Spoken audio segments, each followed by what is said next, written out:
let's get started. Trump found guilty on all 34 counts in historic New York criminal trial. Let's take a look, 249 years of American presidents, and never has anything like this happened before. Historic, unprecedented felony conviction of Donald Trump, the 45th president of the United States. It happened a little after 5 p.m. Eastern time. The jury read its verdict. I'm so goddamn lived up today, dude. Let's go, baby. It's hard not to be lived up in a moment like this where, like, the criminal justice system just works. You know what I mean? Feels like it's that, you know, older athlete that you love, I guess, or that you once loved, who is no longer performing in the way that he does, but then he goes on a 20-point tear or something, and you're just sitting there like, yeah, that's the glory days. Like, he's back. That's how I feel right now about the American criminal justice system. Like, it sucks dick. It's awful. It's white supremacist.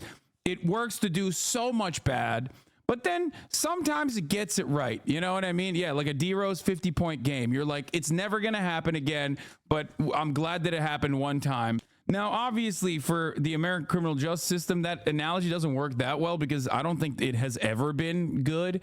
But, you know, it's the theory of how this prospect was supposed to be good. Theoretical democracy, like the theoretical D-Rose. Let's take a look. Let's enjoy it. Generating headlines instantly like these behind me all around the country and the world. And while the verdict means that Trump will run for president this time as a convicted felon, that does not mean he will serve prison time. That's worth noting right up front. Many observers, in fact, call that unlikely. The former president was found guilty of all 34 felony counts of falsifying business records, all tied to a hush money payment made to adult film star Stormy Daniels in the run-up to the 2016 election. The jury needed less than 2 days to make its unanimous decision. I'm not gonna lie, I was shocked. I can't believe it. 34, that's crazy. 34, that's crazy. Like, I thought they would surely find him guilty of some stuff, but 34 across the board, like everything. They hit him. They did the full clearance aisle. That's crazy. Clean sweep. It's rigged, man. Shit is rigged. It's rigged. Nobody likes me in New York. It's rigged, folks. Plans to appeal, and he remained defiant outside the courtroom where he was greeted by supporters and protesters. The guilty verdict is another first for the former president, who is also the first president to be impeached twice. Bro's throwing up the fist like he's a political criminal, too. It's so funny. It's like, yeah, dude, it's Nelson Mandela. You watched him get arrested. Okay, let's continue. You should have subscribed this morning already. We'll have complete coverage of the verdict and what it could mean in November. Let's begin now with Robert Costa, who's been following the case from the very start. Bob, good morning. Good morning. This verdict just the beginning of a new uncertain chapter of this campaign, fueled by former President Trump's grievance. And the sentencing will now come at a crucial moment. In July, just days before Republicans select him as their nominee. Donald Trump left court Thursday a convicted felon and vowed to fight. I'm a very innocent man, and it's okay. I'm fighting for our country. I'm fighting for our Constitution. He's a very innocent man. What is this? Here's the Mandela tweet. Bro, how? Why are these people not embarrassed? Why are these people posting this shit? It got 10K likes, man. What is happening, bro? Yo, Twitter sucks, dude. I mean, he is the white man's Mandela, if we're being real. And, oh, by the way, the Republicans are insane. Like, they are so unimaginably racist. They're so f***ing out of pocket. Like, they're going absolute nutty mode with it. People are saying some of the worst things I've ever seen. Like, on the one hand, yeah, it's really fun to see, like, all the Debras and the Barbaras crying and shit because Donald Trump is going to jail, is what they think, even though he's not. Oh, woo, what a treat. What a treat. What a treat. What a treat. Thank you. Thank you to the criminal justice system for giving us this beautiful thing. Thank you, Alvin Bragg Jr. Thank you, Judge Merchant, or whatever the f his name is. Okay. Thank you to all the goats. Thank you to Jeff Tiedrick. Thank you to the Democratic Party. Dark Brandon strikes again. Gonna be real honest with you, Alvin Bragg Jr., you did that shit. AJ, thank God I saved you from the zombie apocalypse. Thank you, David Pecker. Okay. I mean, it. Thank you to New York, the Boston of America. Thank you to New York City. Thank you to the jurors. Thank you to everybody, okay? Bro yapping like he did it. I'm just saying, like, it's great. It's a joyous occasion. Thank you, Stormy Daniels, for having sex with Donald Trump, which is kind of gross. But hey, you know, get your money, queen. Get your money up, not your funny up, Stormy. Thank you to a friend of the show, Michael Cohen. Mea culpa, obviously. All right, let's keep going. 12 Manhattan jurors decided the former president's fate, deliberating for more than 11 hours over 2 days, reaching a verdict late yesterday and finding Trump guilty on all 34 counts. Inside the tense courtroom, Trump looked straight ahead as the verdict was read, a blank expression, then stared at each... Dude, let's run that back. That one is not the best one. The one with his mouth open, is that real? Or is that fake? Straight ahead as the verdict was read, a blank expression, then stared at each juror as they confirmed the verdict one by one. This was a disgrace. Trump was convicted of falsifying business records related to a $130,000 payment made to adult film star Stormy Daniels in the lead-up to the 2016 election to keep her quiet about an alleged sexual encounter. Earlier Thursday, the jury reheard crucial testimony from former National Enquirer publisher David Pecker and Trump's former fixer Michael Cohen. The defense called him the greatest liar of all time. Cohen weighed in late Thursday. It's accountability. It's exactly what America needs right now. Manhattan District Attorney Alvin Bragg, who brought the historic case, also spoke last night, saying Trump had been treated like any other defendant. Our job is to follow the facts and the law without fear or favor, and that's exactly what we did here. The only voice that matters is the voice of the jury, and the jury has spoken. Trump's lawyer, Todd Blanche, said the trial was flawed from the start.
Nothing in his podcast that deserves this kind of an intro, okay?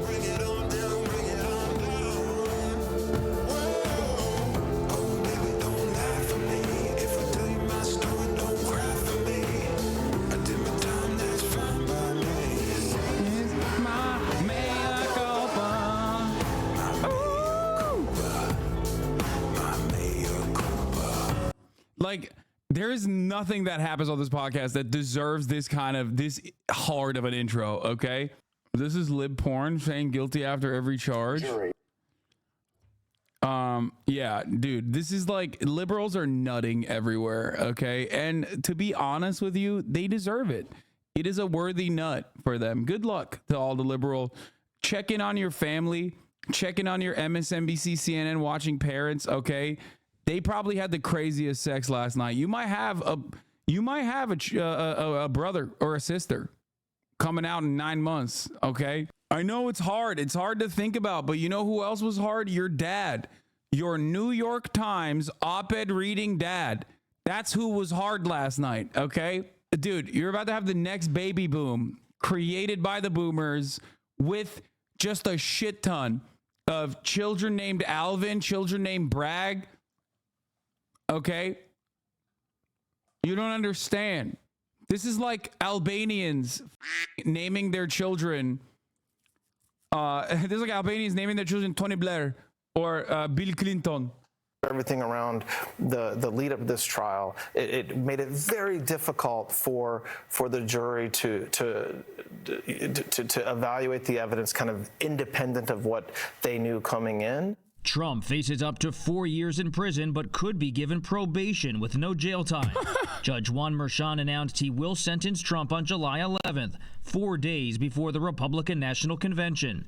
Less than an hour after the verdict, Trump's campaign was fundraising off it, claiming he is a political prisoner, after he said he'd plow. That boy got $36 million, I think, or 39. I can't remember the exact number, but they got $30+ million that they raised in one day, which, you know, not enough. Out toward Election Day. The real verdict is going to be November 5th by the people. Joining Bob on set is Caroline Polisi, a criminal defense attorney and a lecturer in law at Columbia Law School. Good morning to both of you. Caroline, I want to start with you. The real verdict, Donald Trump says, will be on November 5th. If he becomes president again, I think some voters on both sides will ask, well, is he going to be in jail while being president? Is jail time on the table here? It is on the table. I would say highly unlikely to Let's go. Shh, don't say that. Shh, shh, don't say that. Don't say that. Think about it. Think about it. Think about how sick that would be. I'm just saying. I'm just saying. That question, 34 felony counts, each one of which does carry with it the possibility of up to 4 years in prison. Doesn't the judge get to decide, or am I dumb? Yes, this is entirely up to the judge now.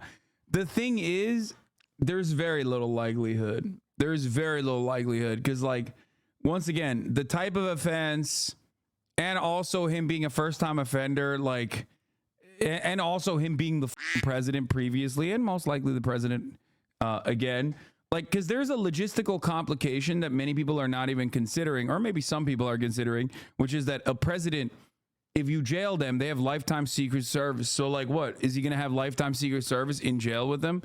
You know what I mean? These are like genuine questions. These are truly unprecedented moments. The thing is, he didn't like do extrajudicial murders that are outside of the scope of the presidential powers. You know what I mean? Because he did do extrajudicial murders. That's what presidents do, especially post-Obama. But, like, he didn't do it in a non-presidential way. Like, it's not like he went up to a random person and just, like, domed them. In a situation like that, I feel like it would be different. But this is not. This is a first-time felony offense for you know, betraying the voters' trust, or like lying to voters, hiding hush money payments, mismanagement of campaign funds, or directing Michael Cohen to mismanage campaign funds, and keeping a secret from the broader electorate. Ironic enough, because, like, clearly they wouldn't have given a shit if they knew, and many people now know, and they don't give a shit, obviously. So no mandatory minimum, meaning there no jail time, could also be a sentence. I don't see personally. This is a third world banana republic with a Gucci belt on, law and rule of law. First of all, I love when Republican dumbasses say stuff like that. I'm sure you're joking when you say that, but, like, no, it is actually good to criminally prosecute former presidents. Like, we should get more of that. We should do it across the board. Also, the irony here is that, you know, everyone's doing the banana republic shit, but, like, there is nothing more European than investigating and maybe even subsequently arresting former leaders. Okay, this is like, Europeans are probably watching right now going, first time? Really? Is this a first for you guys? That's cool. You can't even be a president or a leader of a nation state in Europe unless you're caught doing, like, insane corruption charges, or sometimes even, like, you know, 17-year-old prostitutes and stuff, which is insane to say. That's an insane word that came out of my mouth, an insane sequence of words. But that's like literally Berlusconi doing bunga bunga parties and saying, like, well, she's 17, but, like, she was hot though. Like, that's his defense. That type of shit. Yeah, in France, like with the former French president Nicolas Sarkozy, we got to a level of European that was previously, I thought, unachievable in the United States of America. We're Europe maxing in the worst ways possible, so hard that we're gonna start, like, you know, shitting on the Romani people, even though there aren't that many of them here in America. Like, most people's racism is directed towards, like, black people in general here, but, like, we're becoming more like Europe, that we're just gonna start shitting on travelers and shit, you know? him being sentenced to prison time. The judge could impose a variety of different things, home probation, for example. He could serve it in Mar-a-Lago with an ankle bracelet. He could serve it non-concurrently, meaning he could go on weekends, for example, to some sort of custodial sentence. I personally think there will be heavy fines and some sort of heavy probation associated with this sentence. And he can be president while on probation. Absolutely. There's nothing in the Constitution that prohibits it. Bob, what are your sources telling you about how the former president, who did not react in court, is reacting behind the scenes? There's a lot of uncertainty among former President Trump's inner circle because they believe your point that he's unlikely to maybe face jail time. At the same time, they were inside that courtroom. They saw Judge Juan Merchan lash out at one of the defense witnesses, Bob Costello, cleared the courtroom. Tensions are high between the judge and the Trump legal team, so nothing's being ruled out by the Trump side. And that could really make Trump pay a huge political cost this summer. The Republican National Convention, where he's trying to get a jolt to get into the fall campaign. Will he show up for that first debate? How will this affect his running mate? So many questions, so many variables for the presumptive Republican nominee. Caroline, from a legal perspective, are there grounds for appeal here, and what's likely to be the outcome? There absolutely are grounds for an appeal here, both on the legal side as well as how the trial played out. We talked a lot about the way this statute is, structured, that while the jury was required to be unanimous with respect to all elements of the offense, there was that underlying object crime of the New York State conspiracy to violate election laws, right? The $130,000 payment. And the unlawful means that was accomplished. The jury didn't have to be unanimous on that decision. Some constitutional scholars say that there are due process issues with that in terms of a defendant being put on notice with what exactly he or she is being charged with. That could take years. I always refer to the Harvey Weinstein verdict, which was in this state as well, 4 years from conviction to being overturned. It's a long road. The wheels of justice move slowly, but we'll get started pretty quickly. Any chance of the delegates that the RNC may revolt and hold their votes? LOL! Are you crazy? No. Fuck no. One of the most prescient sentiments ever expressed by Donald Trump was when he said he could shoot someone on Fifth Avenue and these motherfuckers would still vote for him. Okay? That is real, bro. That is one of the realest things he's ever said. Because they would. They'd vote harder. They'd be like, bro, what kind of baby did he shoot? I bet that was a libtard baby. I'd shoot a baby too. I'd shoot my own baby for Donald Trump. Are you kidding me? It's so good. God damn it, dude. Thank you to everyone that participated in this process to give us this beautiful moment, dude. Republicans are just losing their minds over just like literally baby shit. Now, this is one of those like unifying moments where like we're all a little liberal today. You know what I mean? I think this separates the boys from the men. Okay. Like I shit on the Democratic Party a lot. Having said that, however, absolutely nothing gives me more pleasure than watching hogs melt the down. Okay. I mean, it's great. It gives me so much goddamn joy, okay? It's one of the very unique moments where I'm just like, oh, so good. Please give me more of this shit. I love that shit, son. Oh, it's so awesome. Especially because, like, these guys, right, the Republicans, they get everything they want, even when they're not in charge. They get things that they don't want that are still in the direction of things that they might want. You know what I mean? Like, all the anti-trans bills and stuff, it's like Republicans weren't even asking for it and they still got it. You know what I mean? While the Democrats are in charge, mind you. So it's like, it's phenomenal. It's phenomenal to watch them it's phenomenal to watch them mauled because they're such petulant little children that get everything they want. It's like the rich kid on the block, the spoiled little fat kid who just like, is always getting everything he wants, but then like sometimes he's not used to being told no, so he just like loses his shit. with that. The Trump team has come out saying they're moving forward. Beyond this moment, how does this set the stage for those next 3 cases, Georgia, Florida, and in the nation's capital? Yeah, well, this one is different. It's unique because it is a state case. It is the only case that if he does become president again, he cannot pardon himself for. So that is a unique twist here. You know, many people are saying this is likely the only case that is going to come to an end, which it already has before the election. So I think it doesn't bode well. You know, Bob, political conventions in recent decades have been kind of boring, perfunctory affairs, lots of ceremony, balloons, big speeches. But now we've got Donald Trump being sentenced just days before the Republican convention. What's going to happen in July? Usually when there's a scandal, it causes a reckoning to happen inside the party. Think about Watergate in the 1970s with Richard Nixon. Republicans got uneasy about President Nixon's conduct. What did you see this time around? I stood in that park for 6-7 weeks for CBS. We saw red tie Republican after red tie Republican come there and show their solidarity with Trump, including the Speaker of the House, Mike Johnson. And we're seeing Republicans across the board saying they're sticking with the nominee, even though he's a convicted felon. That tells you Trump has a grip on power, and that's going to affect the entire campaign. Look for the Biden campaign still to bring up Trump's conduct, maybe not to get into the specifics of this case, but to raise issues about January 6th, American democracy, and Trump's conduct, and say, do you really want this person in power in the White House? Bob Costa, Caroline Polisi, always great to have you both. Thank you very much. Todd, thank you for being here. Why do you think the jury found Donald Trump guilty on all counts? I mean, well, I don't know.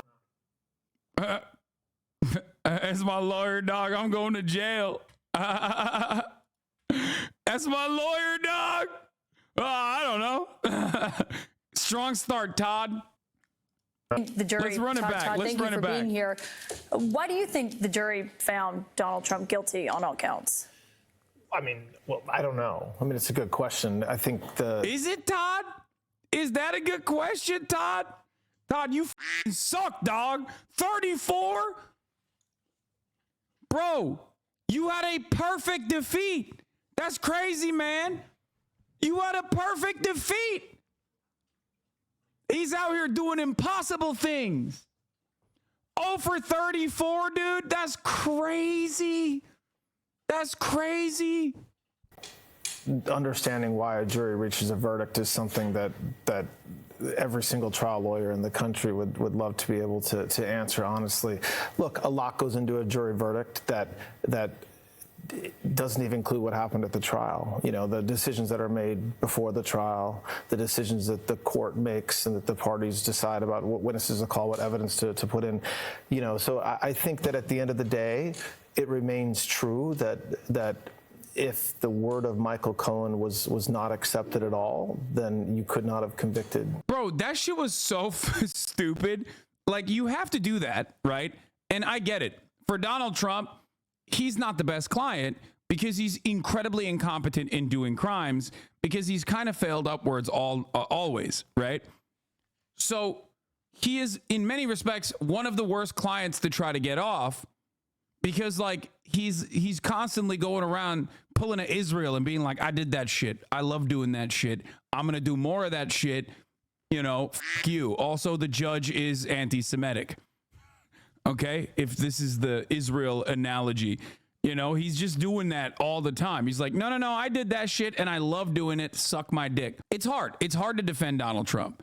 Having said that, this is like the guy that's testifying already served a sentence for the crimes that he was directed to do by the guy who's being prosecuted in this situation. So your client, you can't just be like, how are you going to trust this guy? I mean, he's a liar. He's a perjurer. He lies all the time. Excuse me. It's like, yeah, bro, that's what happens when you're doing criminal conspiracy, okay? If you have a mob boss sitting at a trial and you have a hitman that is already serving a prison sentence, you can't just turn around and be like, Your Honor, how can you trust this guy? He kills people. It's like, yeah, for him, for your client. He's killing people for you.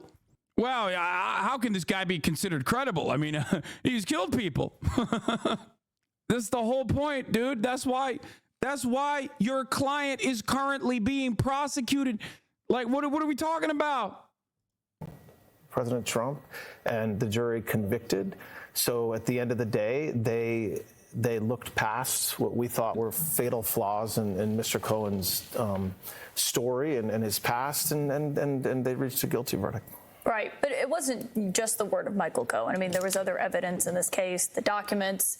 They wanted to rehear David Pecker's testimony. I mean, they took all of that into consideration. Sure. No, look, of course the jury will take everything into consideration. They were very serious. Look, this jury showed up on time every day. They were very focused on the evidence and on the... I understand being cynical about Trump actually going to prison, but didn't Cohen go to prison for literally the same shit? What legal reasoning would the judge have for not giving Trump prison time? Because it's Trump. He's a former president. All of the things that I just described to you are the reasons why it would be so nutty. It would be insane. It would be awesome, but that would be crazy for him to actually get a jail sentence for it.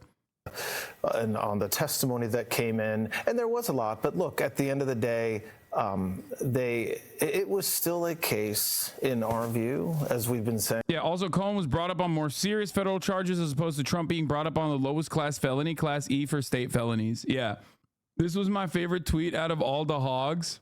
War. Bro, you are going to war with your hairline. What the do you mean war? Let's continue. Soft bigotry.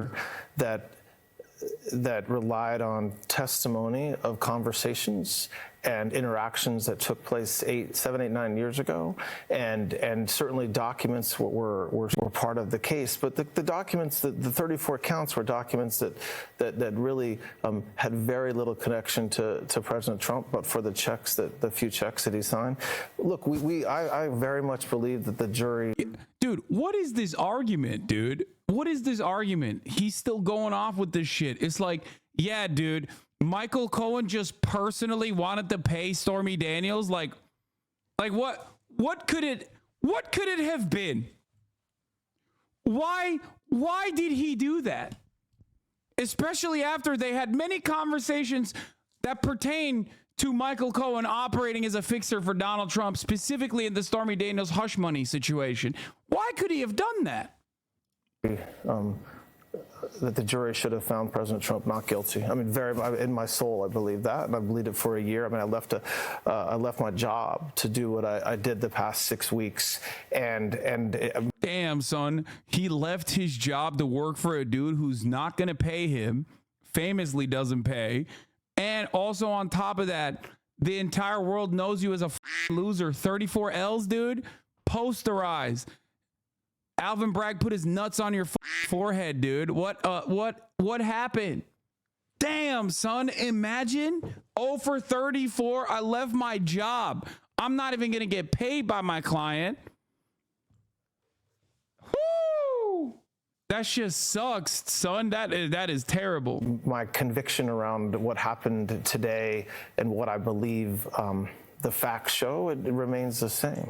I know you disagree with the outcome, obviously, but do you accept that he did have his day in court and it was a jury of his peers that made this decision? No, not at all. Why not? No, I mean, look, I think, and this is nothing that we haven't said repeatedly. We were indicted for. We should pour one out for the real GOAT, okay? Thank you, Hasanabi, for sending me this. Taco Penis. Hey, how you doing? He would have won. He would have at least gotten a couple of those off, dude. There's no way Taco Penis goes 0 for 34. My GOAT. Alina Habba. Taco Penis. He had an all-star squad, dude. Yes, his name is Taco Penis. Joey Taco Penis. I love this photo because he's like, hey. It's like you can tell he's going, hey, my name is Joey Taco Penis. How you doing? Hey, how you doing?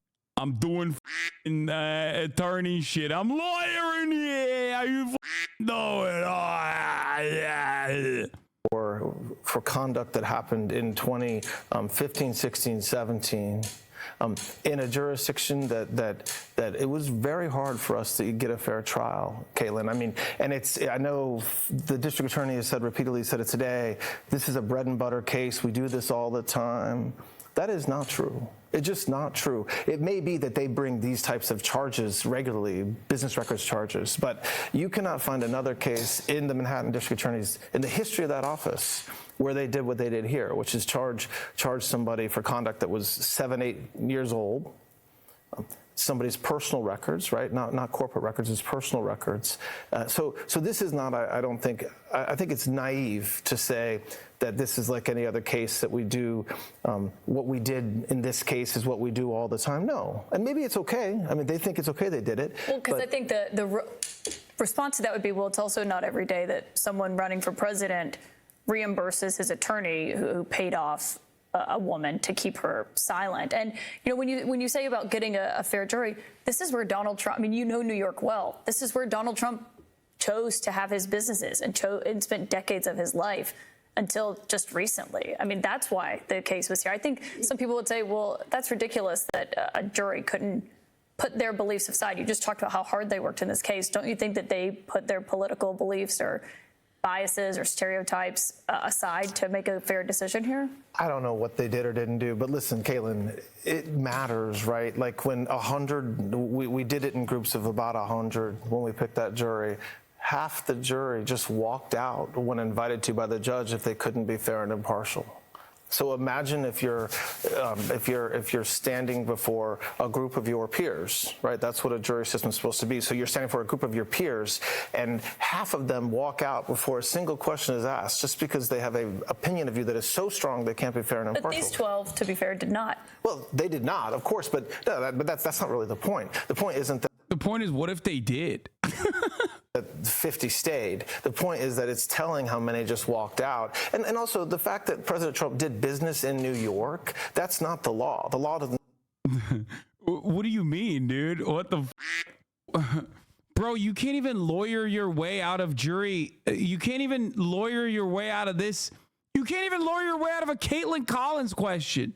Like, what do you mean? Of course, plenty of people are going to be biased in either direction, mind you, against the former president. It's actually impossible to try Trump because some people have opinions about him, apparently. Yeah, I mean. And say, well, tough luck. If that's where you do business, then that's where you're going to be tried. He built his business here and he resided here. And I guess if you think, you know, if you talked about the testimony and when this happened, well, why didn't the cross-examination of these witnesses or what you put forward, your defense, why didn't that work? Why did it still lead to this outcome? Well, that's a great question. If you know the answer to that, tell me. I mean, look, I think that at the end of the day, I do think it comes to something that we... Help me out here, Caitlin. I'm starving. I'm sinking over here. Help me out. You got an answer? Talk about a lot of times in our profession where there's a bias that you have that you can't get past. I mean, you say that this is where he built his business. That's true. Every single person on that jury knew Donald Trump, either as president, as candidate, from The Apprentice, and so I don't accept that this was a fair fair place to try. Is that what you're going to? What's your main argument going to be in your appeal?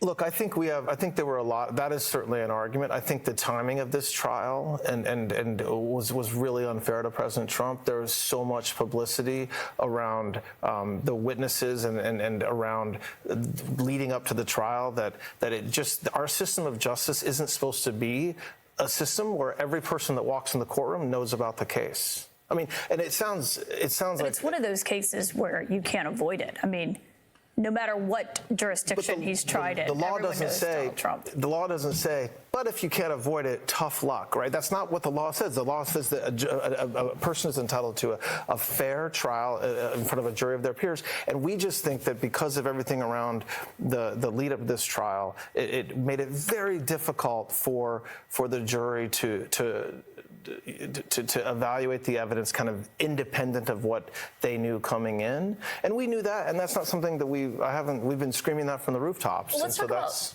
you said a few of your arguments on the appeal. When do you plan to file your appeal?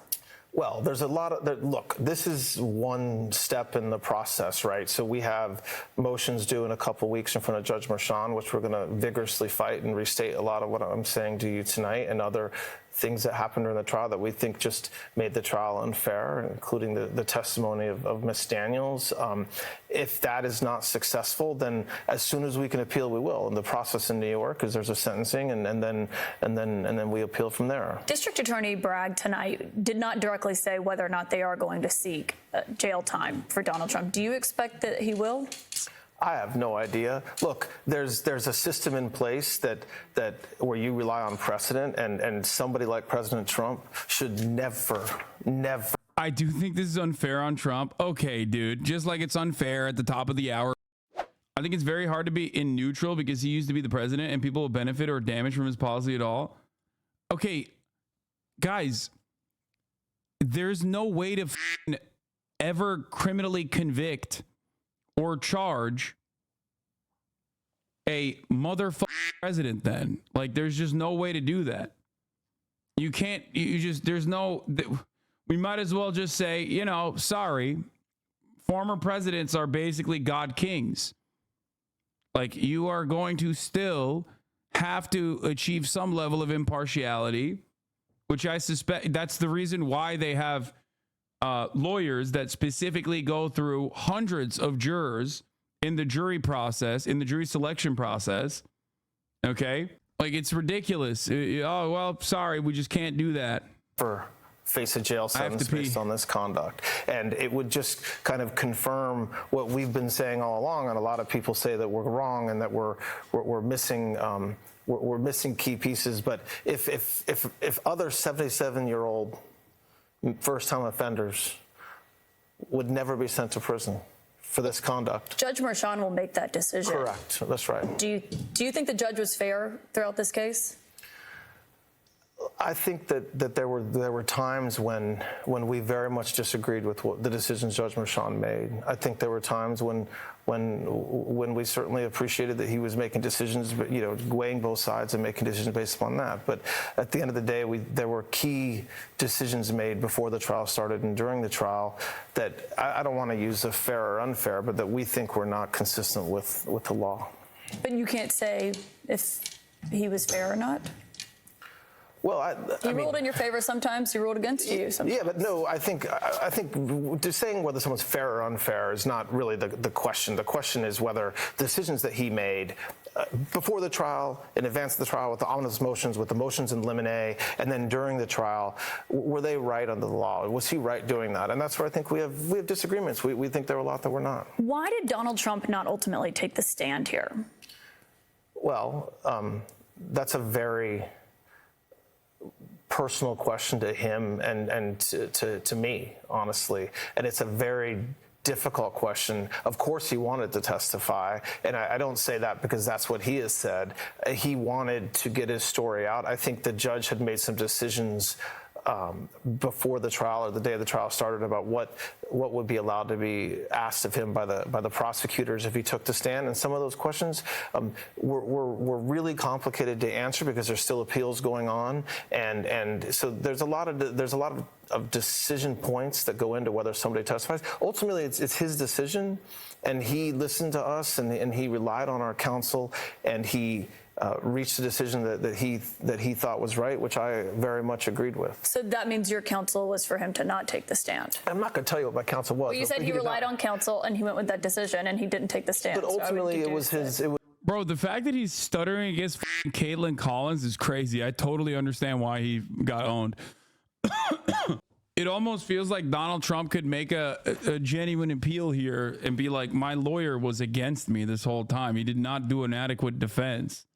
It was his decision, and I never say, and I think colleagues and folks that you have on here hopefully agree with me, I never say to somebody, don't take the stand, right? That's their decision, and that's a decision that they have to make, but I want them to have they want them to know what will happen on the good and the bad if they do take the stand. So no regrets on him not taking the stand? Look, the verdict came down a couple hours ago. I don't know if I have any regrets about anything yet. I'm still thinking things through, and I think so is he, and so are everybody else around him. But at this point, I don't think that we that there was a conviction because he did not take the stand. When he was leaving, one thing he brought up were the witnesses who were not called. And he was saying that there could have been witnesses. Dude, this is unimaginably bad. This is unimaginably bad. I'm seeing why they lost so hard, dude. If I'm this bad on camera, if I'm this nervous, I wouldn't just go on CNN, which is hostile territory to begin with. If I'm Trump, I'm not paying his ass anyway. You know what I mean? I already have a long track record of not paying people. Yo, is Trump actually broke? Who's this jabroni ass pansy lawyer? One, he is actually broke, but this is irrelevant to the point of contention here. The reason why he has this jabroni ass lawyer is because he has literally gone through half the lawyers in New York. That's why I joked about it previously, where it's like first of all, you know your shit's up when your lawyer is a Catholic, okay? Joey Taco Penis. Like you're out here hiring Italian lawyers, like that means you literally went through every other lawyer. And he even went through Joey Taco Penis too and arrived at this guy. That would have helped make the case. We never saw Keith Schiller, Alan Weisselberg, some key figures here who got brought up a lot. Why didn't the defense call any of these witnesses? Well, because we happen to live in America and we don't have the burden of proof. And so that's not the point. That's a question that is a loaded question that should not be asked of a defense attorney or a defendant. The question that we asked the jury, and they ultimately obviously got passed, is why the prosecution didn't call those witnesses, right? You, as a defense attorney, you don't go into a case saying, I'm going to fill the holes of the prosecution, right? And Keith Schiller and some of the other witnesses that were not ultimately called, we're going to get to that in a second, should have been called by the prosecution, and we asked the jury to take a hard look at that. I don't know whether they did or not, but they convicted. Todd Blanche, I have a few more questions for you. If you'll stick around, we're going to take a quick commercial break, and we'll be right back. Much more with Donald Trump's lead attorney in a moment. The presumptive Republican nominee, now a convicted felon, guilty on all 34 counts today in his unprecedented hush money trial. Bro, convicted felon Trump goes kind of hard. Like, convicted felon president goes hard, dude. It does. God, America is in a state of such disrepair. It's awesome. It's cool. It, YOLO. We're just having fun with it at this point. Empire collapsing, and honestly, you just got to have fun with it. Here in New York, his lead attorney, Todd Blanche, back here with me. Can we just talk about what it was like in the room today? Because our reporters, everyone kind of thought, reporters included, that no verdict was going to be reached. The judge himself seemed to think that. He went to go get the jury, and then he came back with a verdict note in hand. I mean, you and Trump had been sitting there talking, laughing, and then obviously realized a verdict was coming. You were obviously surprised? Yes, very surprised, but that's what juries do. You know, everybody that's been talking for the past 2 days about what they thought maybe a note meant or what a jury was thinking or how long they would deliberate, you never know. You know, you never know. And I think there have been no notes really all day. And as 4:30 came, we were going to just go home and start again tomorrow. And the jury, sent a note, said they reached a verdict. So it was surprising. Bro, he's just like, womp, womp. Like, his attitude about this whole thing is so funny. He's just like so unimaginably defeated, which he is. He is literally defeated. He was defeated in the marketplace of ideas, okay? His ass was defeated in the court, obviously. But like, have some composure, big dog. What the hell are we doing here? Surprising, but it wasn't surprising like, oh my gosh, I'm shocked. We had been prepared. But were you prepared for a guilty verdict? Trump seemed to be telling people, from what I heard, he thought it was going to be a hung jury. We were prepared for a guilty verdict. I mean, I don't know what people President Trump was saying that to, but of course in our view, we were fighting to win the case, of course, but a hung jury would have been as close to a win as we could have gotten. But we were prepared for a conviction. I think that was expected. Yeah. I think a lot of people are curious, because we hear from a lot of former Trump attorneys, what it's like to be a Trump attorney. How has it been for the last 7 weeks? Listen, I hear former Trump attorneys talk on TV all the time as well. I have found the last 7 weeks to be I don't want to use cliches, but it's been everything that I would expect and want out of a client, out of someone who has really putting their life in your hands. It's been challenging. It's been rewarding. President Trump there's a persona that people have about. What does hung jury mean? Is when one guy in the jury has like a really big penis. That's all it takes. All it takes is one guy that's like super big, you know? About him that is completely wrong. There's a persona that people have that is right in some ways too. It was the hardest in many people's lives. The hardest thing you do is go through a criminal trial, and he was. I was impressed, especially today, at the way that he carried himself and handled himself. Well, there were moments, and I was in the court multiple times, where you would see you and Trump were often sitting next to each other, or the other attorneys, Emile Beauvais and Susan Nicholas. But Trump would, hit you on the arm, tap you on the arm. Like the guy in the white suit in 12 Angry Men? Yeah, in the director's cut, in the extended cut, if you watch it, you'll actually notice that it's not one guy who has like a genuine disagreement with the rest of the jury, but it's actually the fact that he has a massive penis.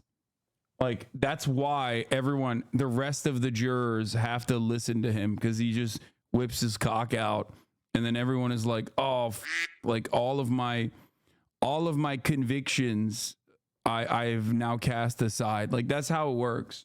The arm, urge you to either object, or clearly was writing you notes and saying stuff. I mean, who ultimately was in charge of the defense strategy here? Was it you, or was it Donald Trump? It was both of us. If there's a lawyer that comes in and says that they're in charge of their defense strategy, they're not doing a service to their client. Every decision that we made as a team, and not just President Trump and myself, but the whole team. And so, and again, every defendant, everybody who has their life on the line in history, will tap their lawyer every once in a while and say, hey, what about this? What about that?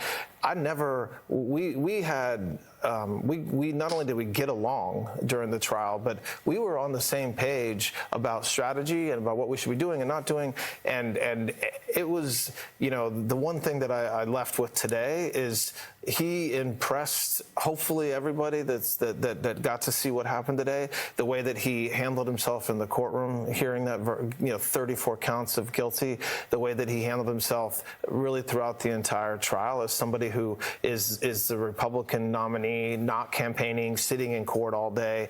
And I was right there with him the whole time, and I have no complaints about it. But did it make your job harder? He's like, I promise you he was not farting. Or if he was, and if he was falling asleep, it was because the trial was boring. And his farts actually smelled really good. Oh my God, I'm so libbed up. I'm talking about Trump farting. That's like peak liberalism. It's just, I'm so Jeff Tiedrick coded today. It's not even funny. And more difficult when he was constantly going after the judge, calling him corrupt, saying that he was so biased he couldn't breathe here. Going after. That was awesome when he said that. He's like, the judge is conflicted. He's so biased. He's conflicted. The witnesses in this case until the gag order. I mean, he violated the gag order at least times here in this case. Didn't that make your job harder? I don't think it made my job harder. It's something that we had to deal with during the trial as a team, and understanding that there's a message that he needed to get to the people, to the American people, the people who are deciding who to vote for in November. And part of that decision has to be, he is being judged for this trial. And that's a fact. And so when folks get upset that he responds to what he sees happening and responds forcefully, that's because he's being judged by everybody. He's being judged on television, by voters, in newspapers. And so the fact that he says, this is my opinion, this is my view, is not something that I looked at as making my job harder. I accepted that as being part of this job, and that is what he will continue to do. Like, I don't think he's going to stop tomorrow morning. Like, he has to explain to the American people why this whole year in front of the Manhattan DA in this case was completely unjust. But can you do that without attacking Stormy Daniels and Michael Cohen? I mean, there was one point where the judge had to use incredibly strong language with you because Trump audibly used an expletive when Stormy Daniels was on the witness stand. When you say can you do that, you mean can you respond when but isn't people that inappropriate for him to have an outburst in court while a witness is on the stand? First of all, I don't think an outburst is the right way to describe what happened. As you know from being in the courtroom has very bizarre acoustics, and there's times. What is happening? It's the acoustics of the courtroom that made it seem like it, dude. He was actually super calm and collected. You can't hear a thing, and there's times when voice carries, and I don't. It was absolutely not an outburst. The witness heard it. Stormy Daniels heard it.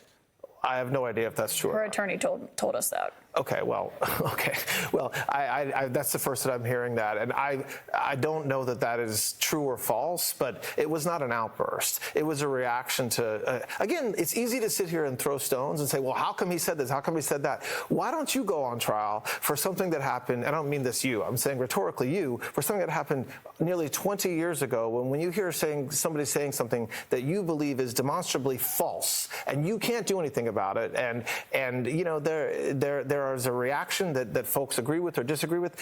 President Trump, in my view, behaved in a way that I thought was exemplary for a defendant facing what he was facing in that environment, in that courtroom for the past 5 weeks. I mean, you didn't think it was inappropriate when he came out and would rail against Judge Merchan and go after his daughter and other witnesses in this case? He did not go after the judge's daughter after he was gagged.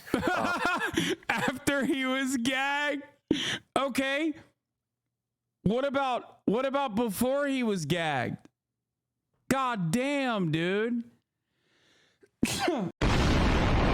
This is why it's hard to be his lawyer, because he's like constantly going, I did that shit. Also, the judge sucks. Also, we should probably maybe kill the judge's family. That's like, you can't do that. It's like Trump and Alex Jones.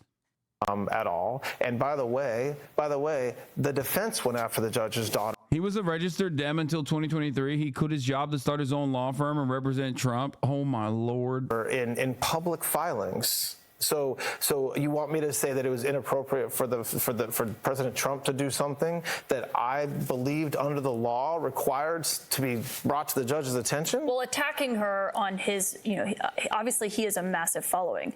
Making a point in a court filing is different than making a point on Truth Social.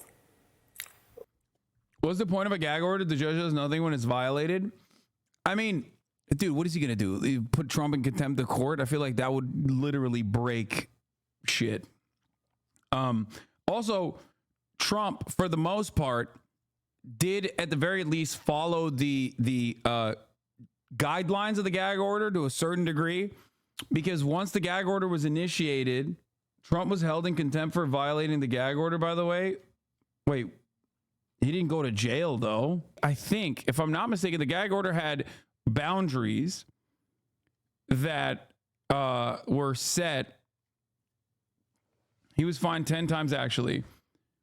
The gag order had boundaries that were set that limited what he could say, specifically about the judge's family, specifically about the jurors, specifically about all the other witnesses, including Michael Cohen.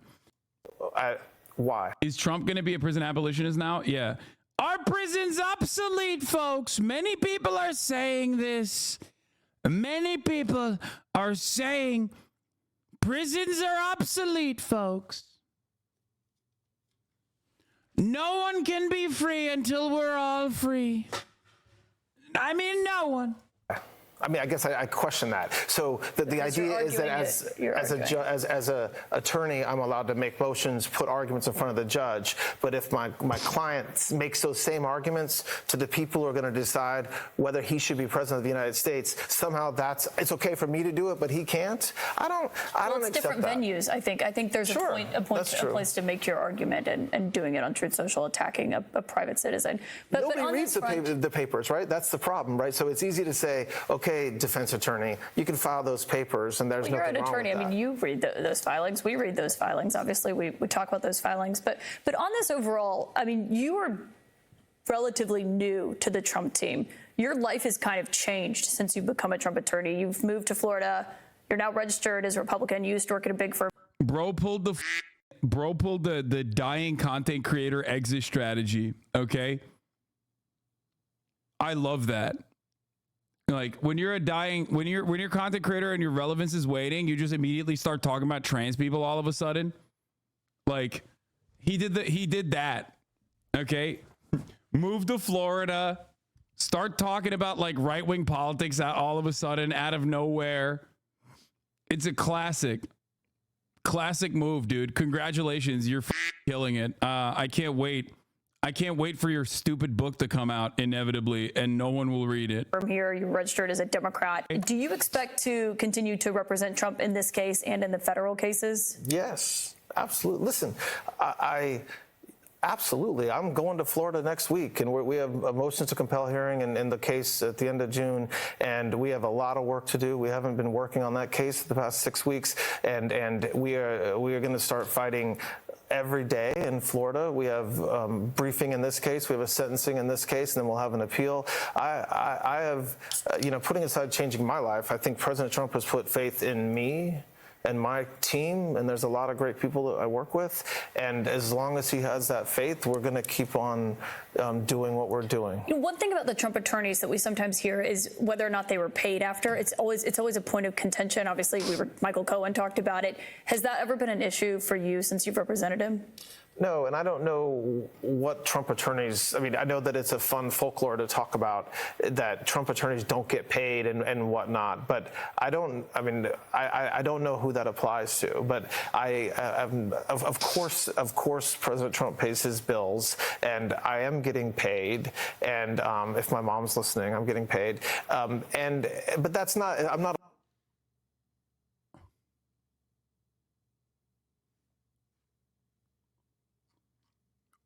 This is a disaster, bro. He took he took the drug that makes you, instead of the drug that makes you dab Hamas, he took the drug that makes you answer every question honestly, in a way that makes him and his client look worse somehow. Of course, I don't know who that applies to, but of course, President Trump pays his bills, and I am getting paid, and if my mom's listening, I'm getting paid. Like, he just openly admitted even his mom is worried.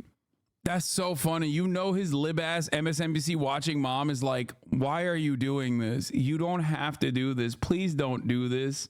This is like the Always Sunny in Philadelphia lawyer, dude. Like, his vibes are almost damn near identical. Charlie Kelly, co-counsel, background in bird law. Nephew. Yeah, but excited to be in the people's court, and a big fan of black judges too. Stop touching me. Okay. Big fan of black judges too. Oh God, great stuff overall. Donald Trump should have never let this man go. Oh, baby, don't lie to me. Okay, never. But that's not, I'm not alone. I'm not alone in that.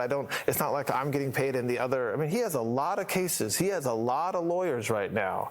And I don't know if you're hearing something different, but the lawyers are getting paid. Todd Blanche, quite a day for you. Thank you for coming in to join us on Sunday.